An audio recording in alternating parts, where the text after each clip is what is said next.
अमरावतीच्या तिवसामध्ये सातबारा कागदपत्रांची फसवणूक झाली आहे। तिलवसाच्या तहसील कार्यालयात फसवणुकीचा हा प्रकार घडलाय। तिघांविरोधात फसवणुकीचा गुन्हा दाखल आहे।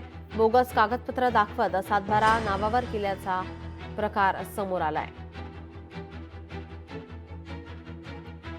तहसील कार्यालय तिवसा येथील नायब तहसीलदार श्री आशिष नागरे साहेब यांनी पोलिसांना लेखी तक्रार दिली। त्यामध्ये 3 अर्जदार यांनी शासकीय दस्तऐवजाचं बनावटीकरण करून खोटे कागदपत्र दाखल करून सॉल्व्हन्सी करता अर्ज केला होता, मिळण्याकरिता अर्ज केला होता। त्या अनुषंगाने पोलीस स्टेशन तिवसा येथे अपराध क्रमांक 574/25 अंतर्गत विविध कलमान्वये 3 आरोपींविरुद्ध गुन्हा नोंद करण्यात आलेला आहे।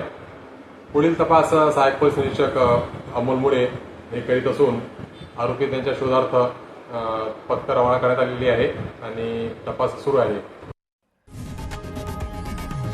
लोकशाही मराठी ऐका, पहा, जागरूक रहा।